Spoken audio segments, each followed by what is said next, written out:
Ganda ng ating national anthem kanina, rendered by Charisse May Fortune. But now it is time for boxing. This is for the WBO Oriental Featherweight Championship. The undefeated June Doliguez taking on Ciso Kid Terrible Morales out of the SGG Promotions. Elmer Anuran is here. And nakita rin natin, Sammy Geloani is here. And Leon Panoncillo is also here. So this has got to be the main event of all main events so far. Well, it's an interesting matchup really, no? Very young fighters, 24-year-old itong si Ciso Morales. Sabi nga natin, Kid Terrible. At itong the Hercules. Si Hercules versus the Terrible Kid, no? At kaliwete po itong si Doliguez. He has never gone out. Dito local ang kanyang mga laban, but he's the #1 contender in the featherweight division. He is a slugging southpaw. Yes. Yan ang magandang description dito kay Doliguez. While Ciso Morales has had the opportunity to fight outside of the Philippines and actually has faced a champion, a former champion, Fernando Montiel. Montiel, yes. At hindi nga maganda yung pinakita niya doon, TKO in the first round. But, you know, yung experience outside, kahit makaisang round ka lang doon, iba na ang idadalin mong laban pag bumalik ka dito sa Pilipinas. He has gone out twice. He has also gone up against Gregorio Torres in Mexico. At yan po si Kid Terrible. Ito pong si Ciso Morales as we get things going in round #1, scheduled for 12. 16 wins. The only loss nga against Fernando Montiel, and also 1 draw, 9 knockouts. So dalawang knockout artists dito. Their knockout to win ratio very, very good. June Doliguez going to work early. That looks like a low blow. And Ferdy Estrella has not stopped the action. So we have to fight on. And trying to clinch itong si Ciso Morales. And a warning given now to Doliguez for that low blow. Pero ang ganda ng recovery doon ni Morales. At tumigil siya for a while when he saw that the referee wasn't going to warn Doliguez. He continued to fight and still moving forward and being very aggressive itong si Doliguez. And Doliguez wants to engage inside. Ayaw naman ni Ciso Morales nun. So they're back at the center of the ring. You can see that Doliguez, tama ka, the slugging southpaw. Magandang itawag dito kay June Doliguez, still undefeated after 14 professional fights. Has drawn once. One of his 13 victories, 10 doon ang knockout. So napakaganda na knockout to win ratio nitong ating dalawang boksingero, no? We do expect someone to fall, no? Sa lakas ng mga binapatong suntok nitong ating dalawang featherweight. Yung estilo nila talaga, it's go for parating pang home run yung mga tira nila dyan eh. Lawang bunt, Panther. Oh, wala pang bunt. Walang kumakante, no? Panay home run swing ang nakikita natin dito, just to have a discussion on the baseball side. But they're just throwing bombs. So that left hand from the southpaw and that right hand from the orthodox fighter. Orthodox fighter being itong si Ciso Morales in the white trunks and June Doliguez in the yellow trunks. So that's a very good point that you make though, Mike, na ito pong si June Doliguez hindi pa lumalabas ng Pilipinas, but he may get a chance to do that if he gets this championship. That's right. Final seconds of the first round.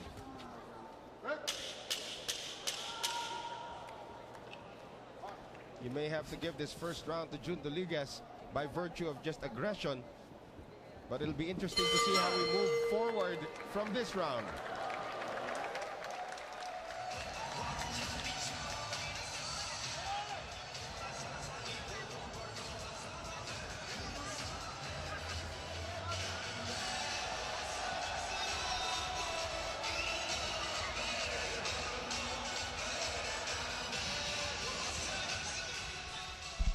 As we take a look at the action dito, sugod ng sugod. There's that low blow na hindi kaagad nakita ni Ferdy Estrella, but rightfully warned itong si June Doliguez after the fact. Pero tama sila mo, maganda yung recovery time nitong si Ciso Morales. Oo, no, the moment na nakita niyang hindi naman titigil ng referee, no, tumuloy siya and he tried to clinch. Very good, presence of mind. Batiin nga natin yung mga hardworking producers natin dito sa ating venue. Una-una ito katabi natin si Omar Santiago. Pawis na pawis. Si Pierre Sala, si Christian Encarnacion. Of course, yung ating bossing dito, si Mike Sacramento. Diyan din si Yuri. Of course, everybody in the OB Band, Direct Freddy Picardal. That's right. Everybody's been working hard. Yeah? Kung wala po sila, wala kami. Salamat po sa inyo. Yeah, maraming salamat. Of course, Paulo Diaz is also here with us of Solar Sports. So, the whole gang is here in Batangas City para masaksihan po itong ating event, the Pinoy Warriors 2, the Battle of Batangas. At you can see yung konting gulang lumalabas dito kay Ciso Morales. Ginagamit yung kanyang braso para makakuha ng konting distansya. That's right. Tinatanggal niya yung spasyo nitong kaliwa, itong si Jun Doliguez. Jun Doliguez has been trying to engage, starting with the left hand straight na parati natin pinag-usapan from a southpaw, no? And he has been trying to use that para nga naman magbago at maibato niya yung kanyang kanan na hook. Pero napansin mo rin na si Ciso Morales, pagbato ng kaliwa partner, he steps forward. Right. At yung gulang na sinasabi mo, tinutulak niya nung kanyang forearm para mawala yung second punch from that left straight lead. You can also see the may natural tendency to si Ciso Morales to be a counter puncher as well. So I think this will work out for him if Doliguez continues to become the aggressor dito sa laban na ito. Well, you know, partner, it's either that or it's just because Doliguez is really very aggressive. Yes. He's forced to become a counter puncher. You can see that, sabi nga natin, the slugging southpaw. Tignan mo, walang ginawa kundi sumugod at bumato with that left hand of his. And you'll also be remembered, of course, that that's a big miss there. Yung tinatawag na fanning sa baseball. Nangitiri. Napangitiri siya. Pero makikita mo rin yung estilo nitong si Jun Doliguez. Very reminiscent of the Sonsona brothers also. From the same camp as Touch Gloves. Si Eden at saka si Lolito. That's right. A lot of shoulder movements Right. before going in and then throwing the ball. Nice connection there coming from Morales. Habang papasok itong si Doliguez, nasinitan na isang uppercut. Morales trying to sneak in a few punches. Doliguez continues to move forward. Maganda nga yung kina-counter nitong si Morales dito at yung aggression ay binigay natin yung first round dito kay Doliguez. Now becomes a question. There comes a question, is it now effective? Dahil maganda ngayon, ibinabatong mga counter punch ni Morales. Morales actually connecting more here in the second round. Maganda rin kay Morales, he's not exclusively backtracking dito, Mike. Alam naman natin na si Morales has the power, tries to look for it in every punch. Pero nagmamatador-matadoran din siya rito eh. Oh, maganda. He's mixing it up. He's defensive, he's offensive, he's moving left, moving right, throwing left, 1-2 combinations. Medyo nagbabago na ngayon yung takbo nung laban nitong si Doliguez. Tandaan natin, when it's a title fight, the antes have been up here as we have the final seconds of the second round. This round, depending on how it finishes, might go the way of Ciso Morales. Oh, ganda naman ang ilan mo, no? That's gonna take its toll on those legs, man.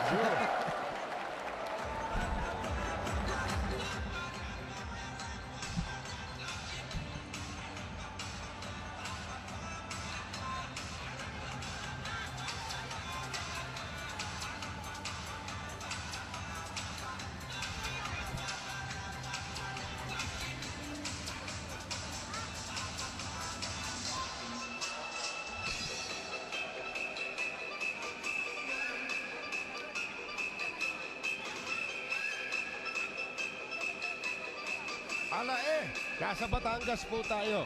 And of course, in Alae, the sports organization, of course, that promotes sports in Batangas, also responsible for bringing you the action from the Batangas City Coliseum, as well as SBB Promotions as well.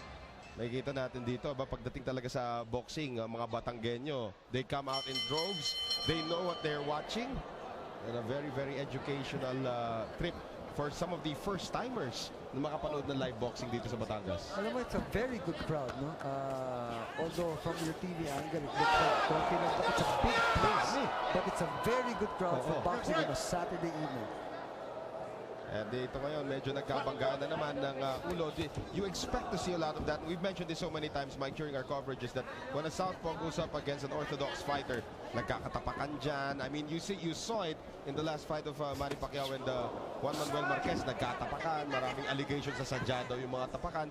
But in all honesty, it's actually part of the fight. These accidents will happen. It goes both ways, in fact. So ngayon medyo si Doliguez not as aggressive as he was in the first two rounds. In fact, we gave that second round to Ciso Morales kasi kahit paano na masasabi natin na temper niya yung pagsugod nitong si Jun Doliguez. The timing is already there, the rhythm is there, it's working for Morales and he's keeping Doliguez at bay. And now Morales starting to connect with that right hand. On those combinations with over a minute gone by here in round number 3, scheduled for 12 for the WBO Oriental Featherweight Championship. That will be ruled by Ferdy Estrella as a slip. For the Australia, of course, one of the most veteran boxing referees in the country. That right uppercut has missed 3 times for Doliguez, and that's very dangerous if Ciso Morales can find the opportunity to counter as soon as that uppercut misses. Doliguez! 2 connections there from Doliguez. Morales still trying to bounce around. And now Morales tries to retaliate. Oh, what a great exchange there. Both of them throwing bombs and connecting. Pero somehow, si Doliguez nakakuha ng konting advantage dun. Trying to follow up on that one. But Morales took all of it, sir. And Yes. I don't think he even flinched. No, he took all those punches, and it's a testament to his preparation. Ganda rin ang balance na pinapakita rito si Ciso Morales. There are just some boxers who are so blessed with the gift of balance. Kahit na natatamaan sila, they still find a way to adjust. At yan po yung ginawa nito si Morales.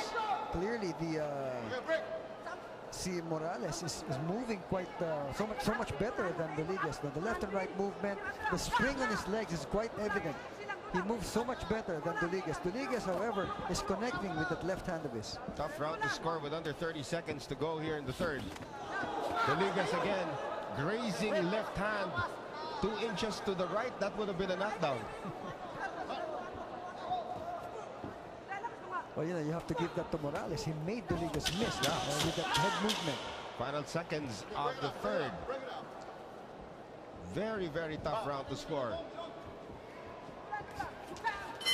That'll do it for round 3.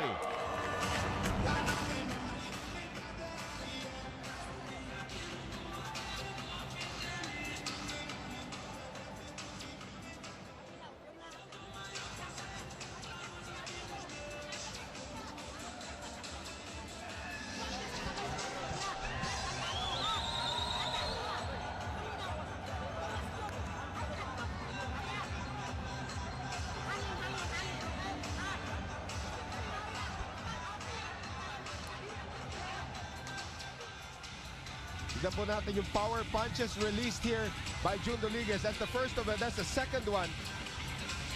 At nakabawi kagad dito ito si Ciso Morales with a combination of his own. Pero by virtue of just that combination, yan na naman yung uppercut. This time tumama na, Mike, ha? Oo, yun. Tumama yung uppercut na yun. But he's tried that 4 times before that connection happened, no? At dito, I gave that round to Doliguez. No? The power punches that connected and the number of punches though versus that of Morales, I think I would give that round to Doliguez. So very, very close fight brewing here. The Batangas City Coliseum. The main event, of course, of Pinoy Warriors 2, the Battle of Batangas. Also surprising to note na walang Batanggenyo talaga dito sa ating main event. Although, itong si Doliguez is fighting for the touch gloves boxing gym ng Gusilio, Batangas. Doliguez again with a few connections inside. Nakakalamang si Doliguez pag interior attacking ang ginagawa niya. No, that is why he's pushing Morales back onto the rope. He's forcing him there, mawawala ng espasyo, and he's able to throw those punches.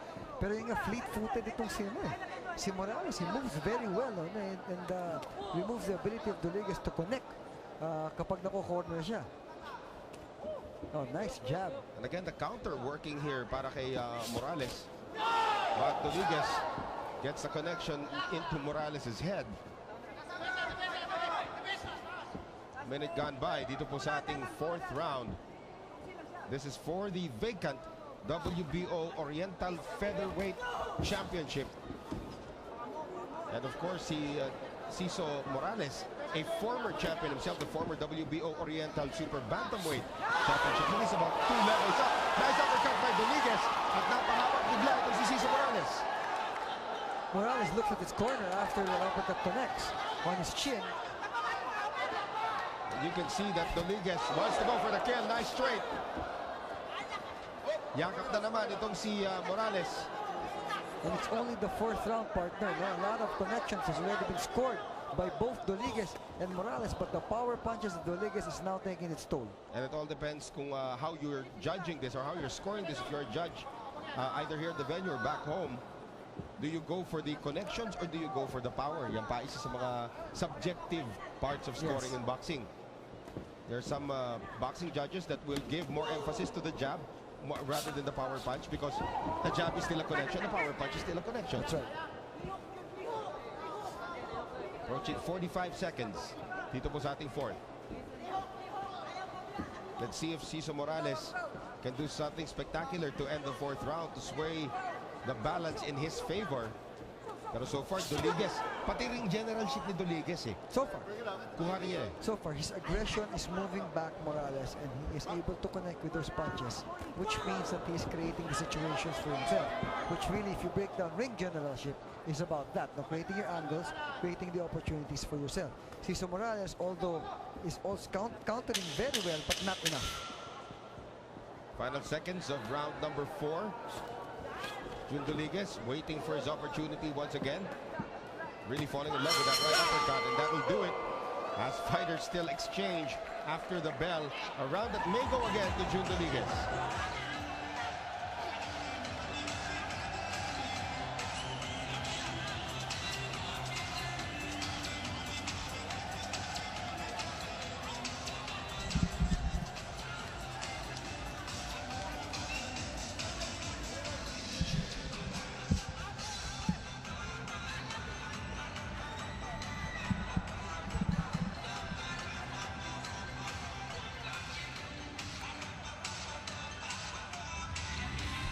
Taking a look at the action here, power punches are starting to come in bunches now for Doliguez, the #1 featherweight contender in the Philippines. Napangiti doon si Ciso Morales. Yan yung time, Mike, na sinabi tumingin siya sa corner niya. Yeah, right after the flurry, 3 punches connect. Oh, nakabawi doon with the right uppercut itong si Ciso Morales. But in the previous slow-mo action, you saw at the end, Morales looked at his corner. Parang either nagsasorry siya at tinamaan siya, or he could be asking for help. That's right. Well, let's see if they made the adjustments here in the 5th round. Scheduled for 12. Doliguez continues to be the raging bull. Doliguez with the left. Doliguez missing on the uppercut. Morales trying to be hard to hit. Morales magandang iwas pero hindi naman pumapato ng counter. Alam mo, the experience that Morales has is clearly showing. He's making Doliguez miss, but you're right. He is unable to throw counter punches.